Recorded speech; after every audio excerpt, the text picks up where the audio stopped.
Madame Fall, la BAD prévoit de tripler dans les prochaines années l'enveloppe allouée aux prêts annuels pour le continent et notamment pour la stimulation du secteur privé. Quelles sont les actions et projections phares dans ce contexte? Écoutez, en fait, si vous regardez tout le panel, vous couvrez exactement tous les aspects et les secteurs que la banque entend promouvoir pour développer le secteur privé, pour développer l'agriculture, pour répondre aux besoins des populations, pour stimuler la production. L'OCP est un partenaire qui a été identifié et qui a proposé avec une approche différente de celle qu'on a généralement tendance à promouvoir, non pas en exportant des engrais au niveau du continent, mais en créant, et avec des partenariats locaux, des unités de production d'engrais sur place, avec les marchés financiers, les produits financiers innovants, avec des instruments de mutualisation des risques, avec des appuis à la recherche, au développement et à l'innovation. Et également, la banque est présente, par exemple, au Maroc, en appuyant le plan Maroc vert, notamment les activités d'agrégation, avec la capacité d'apporter aussi du savoir, des connaissances qu'elle acquiert à travers le continent. Effectivement, il faut être bref, mais je voudrais, par exemple, pour les opérateurs marocains, nous accompagnons Maroc Export avec des outils qui donnent une connaissance intrinsèque des marchés, à savoir les questions de complémentarité, les questions tarifaires, on n'en a pas parlé, mais une des problématiques des échanges, de l'intégration régionale en Afrique, ce sont les barrières tarifaires et non tarifaires auxquelles sont confrontés des deux côtés les exportateurs potentiels d'Afrique subsaharienne et vers le Maroc et inversement. Merci Madame Fall. Nous avons encore 15 minutes. Simawan Amzian, le groupe OCP vient de lancer récemment une unité de production d'engrais d'une capacité d'1 million de tonnes qui est dédiée à l'Afrique. Quelles sont les actions phares qui sont prévues par le groupe dans le cadre de cette dynamique qui a été partagée aujourd'hui par les différents panélistes? J'ai déjà parlé de la moitié. Bon, j'ai un bon avocat en Yacine. Donc, alors effectivement, peut-être je prendrai 1 minute pour répondre à la question clé en tant que représentant du secteur privé, même si on est actionnariat gouvernemental, de Smahan. Parce que c'est vrai que la question de fond, c'est pourquoi est-ce que le secteur privé ne s'est pas intéressé à l'agriculture? Je vais répondre peut-être très liminairement. L'agriculture n'a pas, pour les 20 dernières années, 30 dernières années, été considérée comme un secteur sexy. Désolé du terme. Est-ce que vous vous rappelez d'un jeune ou vous-même, quand vous aviez le choix de vos études, de dire « Ah tiens, je vais aller à l'agriculture parce que ça me botte ». Et il y a tout un ensemble de raisons qui expliquent ça. Bon, on ne va pas les développer, mais... Alors justement, nous, en tant que secteur privé, les actions en question, on les met assez frontalement, de la même manière que sur les 10 dernières années, on y allait... pas par le dos de la cuillère, je dirais, pour lever le paradigme qu'on vit et que vivent tous les pays africains, c'est-à-dire d'avoir la ressource, de l'exporter de manière brute pour la réimporter et la consommer 3 fois plus cher. Donc, vous connaissez tous notre plan d'investissement où on délivre 10 unités de production d'engrais, donc pour rééquilibrer la part de transformation. Et effectivement, il y a 3 axes de développement sur l'Afrique. Le premier, c'est de dédier une capacité de production d'1 million de tonnes au continent.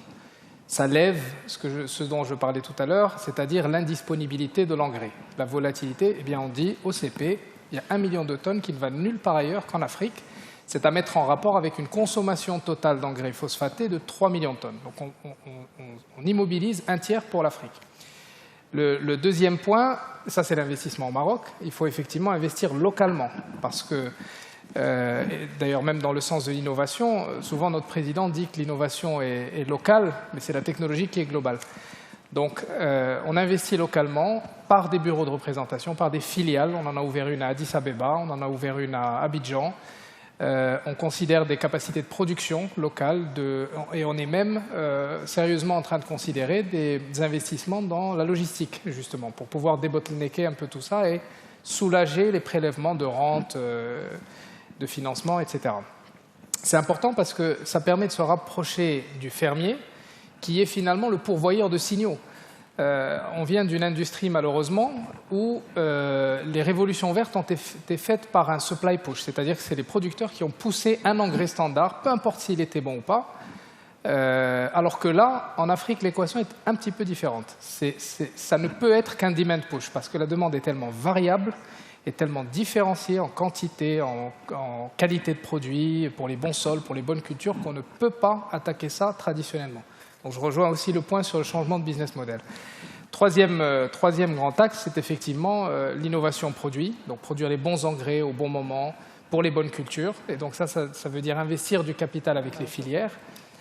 Et puis toutes les mesures à notre niveau, mais on serait très très preneur que tous les représentants de l'écosystème puissent encore plus nous aider. Je sais que typiquement avec le ministère de l'Agriculture marocain, on a de belles initiatives comme la caravane agricole, comme la carte de fertilité des sols qui non seulement essaie d'apporter une vue scientifique et qui est un bien public aux fermiers, mais en plus permet de sensibiliser l'ensemble des fermiers et des fermières à l'importance de l'engrais et à surtout la fertilisation raisonnée. C'est-à-dire qu'il ne faut pas en appliquer trop pour ne pas tuer les sols, mais il ne faut pas en appliquer trop peu pour avoir la productivité. La bonne productivité. Oui. Merci. Je me permets juste, de terminer sur ce point du business model. Tout ça, il y a bien sûr d'autres actions qu'on mène, notamment des partenariats avec les filières cacao en Côte d'Ivoire, etc.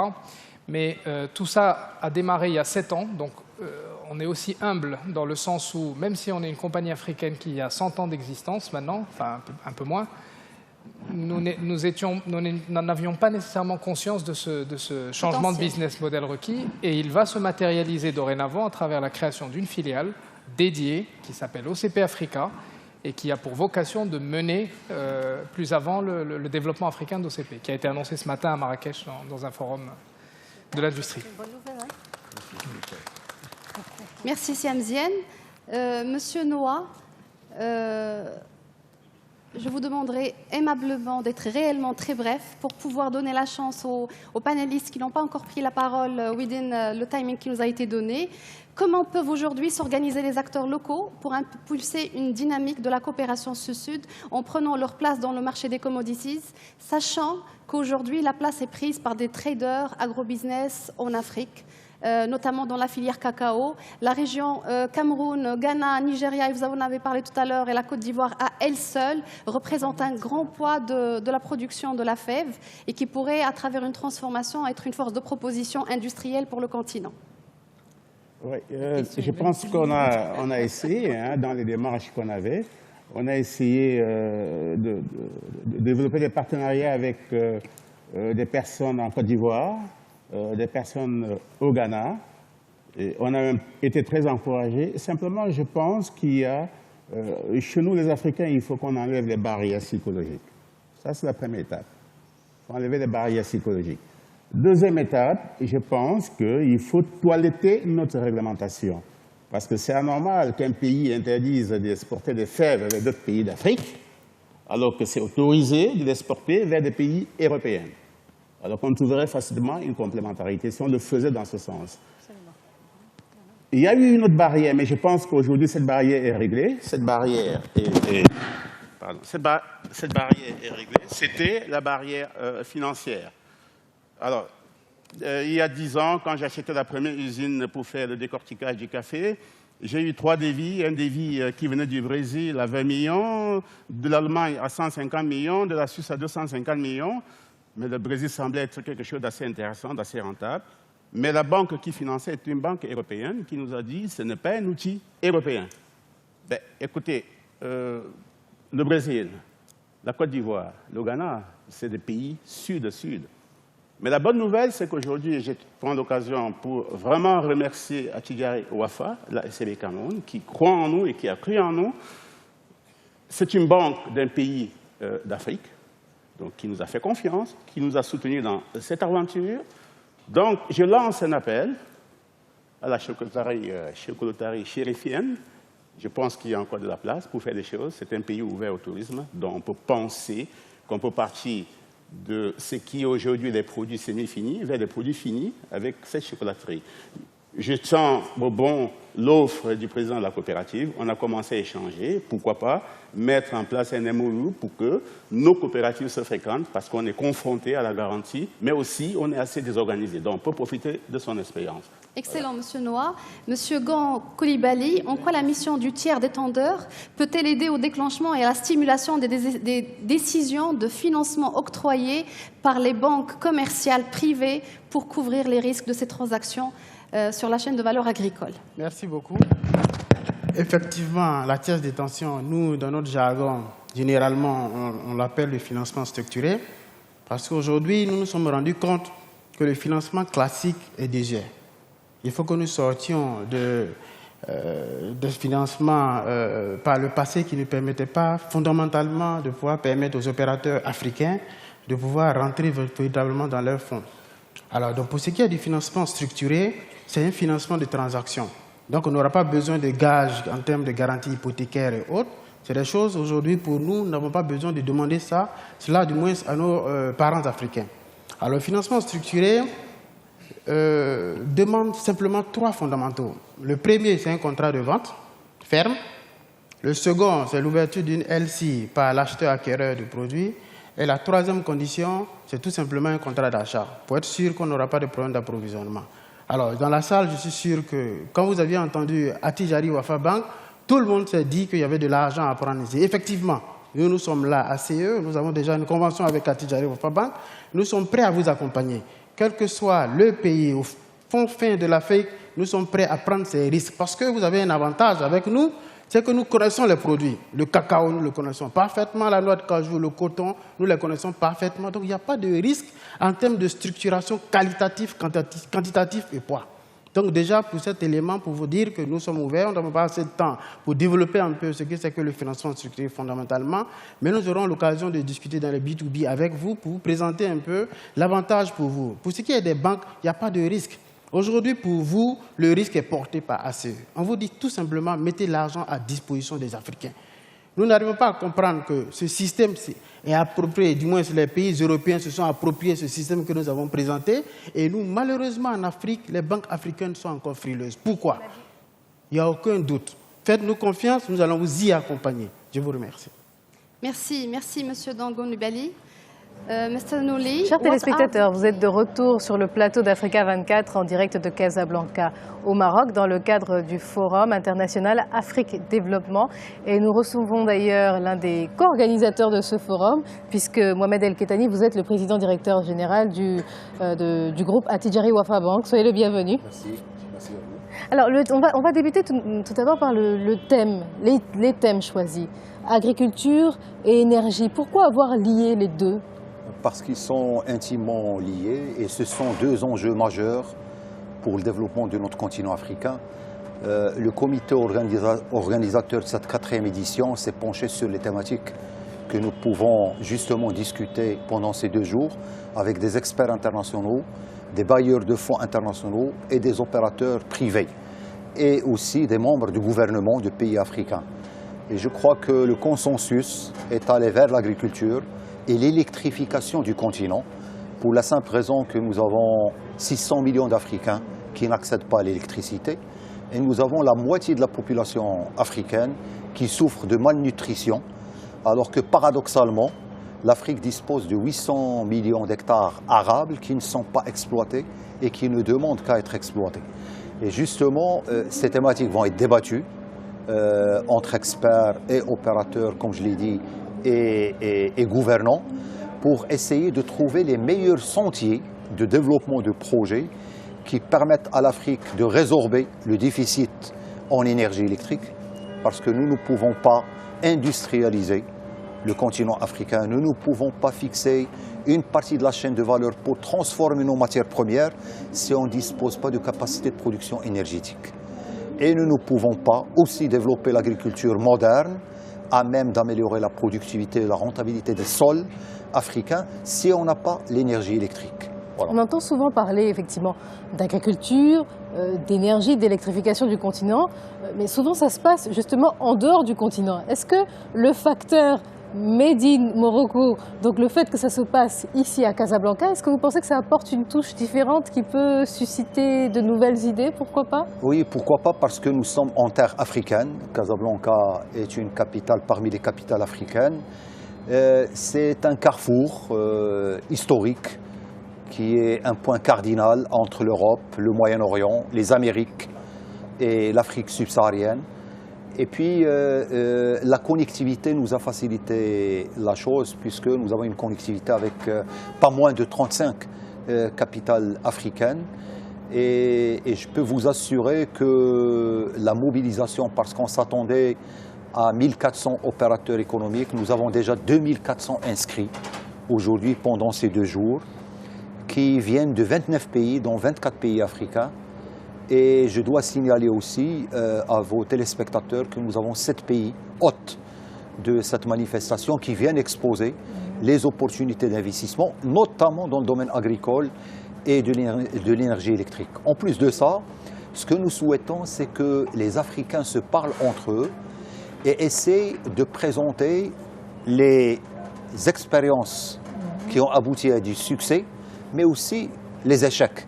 Parce qu'on doit capitaliser sur nos échecs, économiser du temps et adopter les modèles. On en parle rarement des échecs. Des échecs, alors que les échecs sont source d'enseignement. C'est un sujet tabou dans notre culture, mais de plus en plus, je crois que les véritables remises en cause qui permettent d'accélérer le déploiement de nouveaux modèles de développement, c'est de capitaliser, de tirer les enseignements de nos échecs. Et en la matière, que ce soit au niveau de l'énergie électrique ou de l'agriculture, on a beaucoup de choses à apprendre. Et je crois que l'expérience marocaine sous la conduite éclairée de Sa Majesté le Roi l'a démontré sur ces 2 secteurs, parce que le Maroc a résorbé depuis une quinzaine d'années son déficit en infrastructures, et notamment les infrastructures en énergie électrique qui sont essentielles pour l'industrialisation du pays, pour accompagner l'urbanisation du pays, mais aussi une modernisation et une rationalisation de son agriculture. Et le plan Maroc vert qui a été exposé ce matin par le ministre de l'Agriculture marocain démontre vraiment la pertinence de ce modèle, et qui est un modèle duplicable en tenant compte des spécificités particulières de chaque région et de chaque pays. C'est vrai qu'il y a une diversification des ressources, notamment énergétiques. Alors, pour revenir au forum, chaque année, vous innovez, vous proposez des choses différentes. Alors, cette année, quelles sont les spécificités de ce forum édition 2016 ? Alors déjà, la spécificité, c'est que nous avons tenu notre promesse. On a annualisé, grâce à la forte demande de nos partenaires, des acteurs du secteur privé africain, on a donc un rendez-vous annuel que nous allons tenir avec notre partenaire Maroc Export. Deuxième élément important, c'est que nous nous sommes engagés à créer un club, le club Afrique Développement.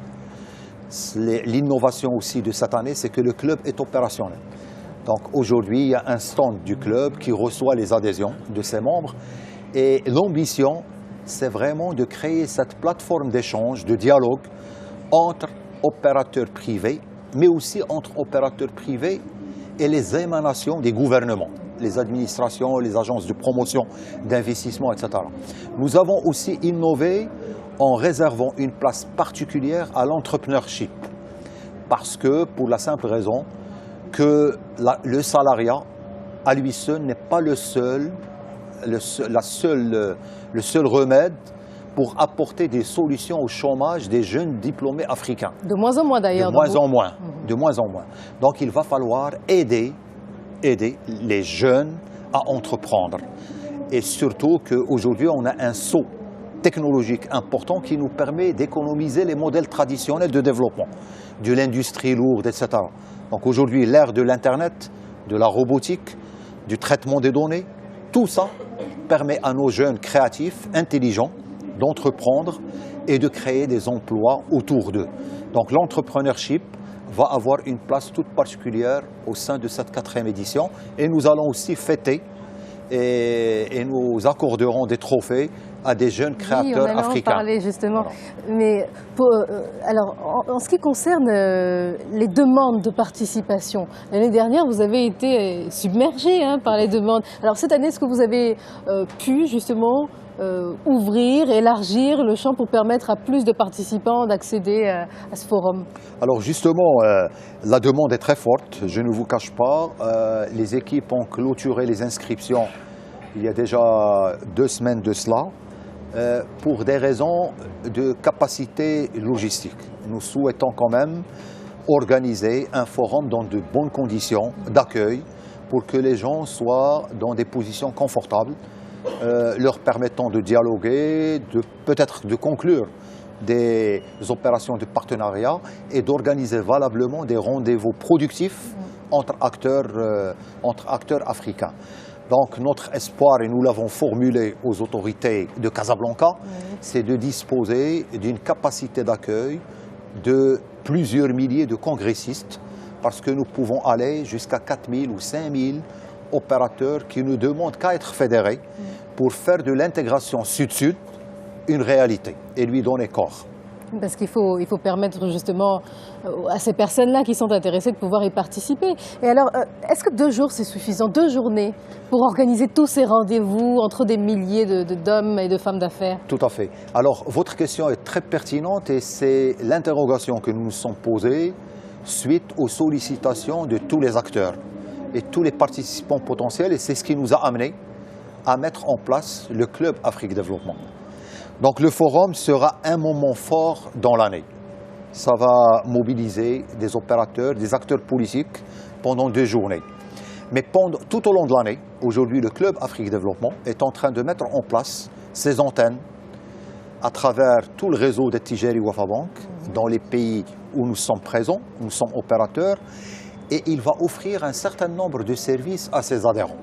Et notamment au-delà de l'information pertinente sur les potentialités pays par pays, les lois d'incitation à l'investissement direct, les stratégies sectorielles pays par pays, les appels d'offres qui sont lancés par le pays en temps réel. C'est aller au-delà de tout ça et justement d'organiser des missions B2B, des rencontres à la carte aux membres du club. Et je peux vous assurer, là aussi, nous avons une très très forte demande.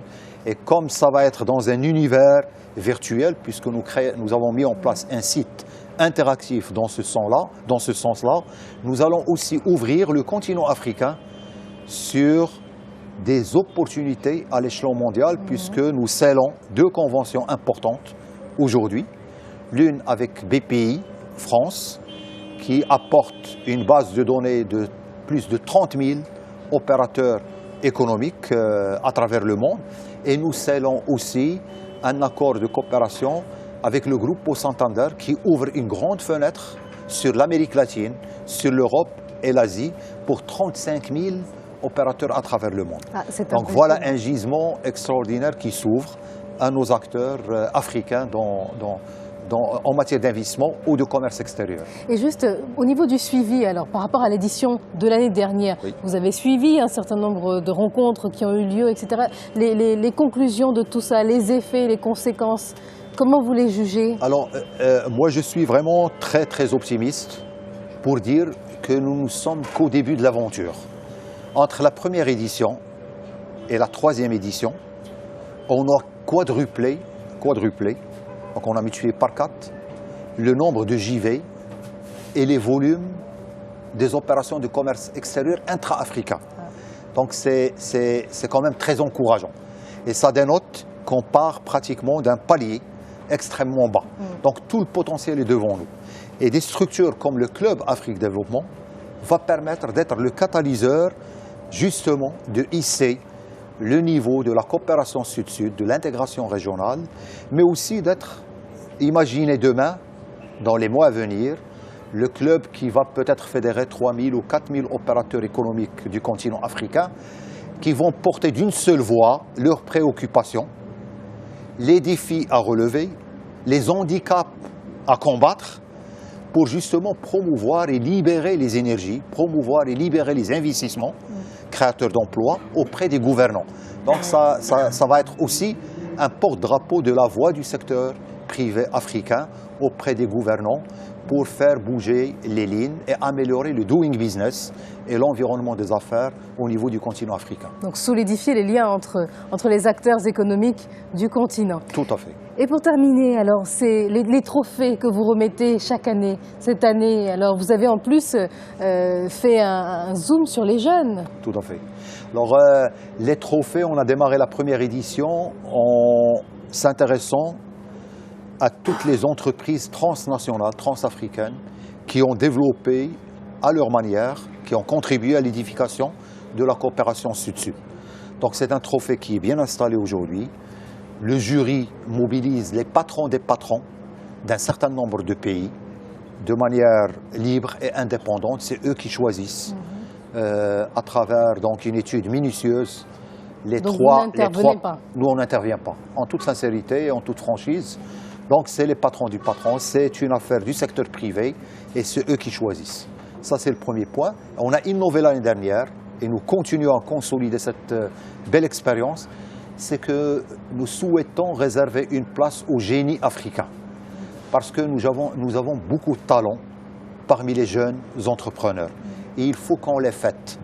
Et il faut qu'on les donne comme modèle et comme exemple à notre jeunesse. Parce qu'on peut partir de conditions extrêmement défavorables. Mais grâce à la détermination, à la persévérance, à l'effort, au travail, on peut arriver justement à faire bouger beaucoup de choses, à entreprendre et à concrétiser des projets à fort développement. Et c'est ce que nous allons fêter ce soir au niveau des jeunes créateurs, des jeunes talents entrepreneurs. Et demain, nous remettrons les trophées aux 3 lauréats de cette édition. Mohamed El Kettani, merci d'avoir accepté de répondre à ces questions. Merci à vous. Chers téléspectateurs, c'est donc le Forum international Afrique Développement. Nous poursuivons donc la diffusion de ces programmes, mais pour l'heure, nous allons marquer une pause et rester sur Africa 24.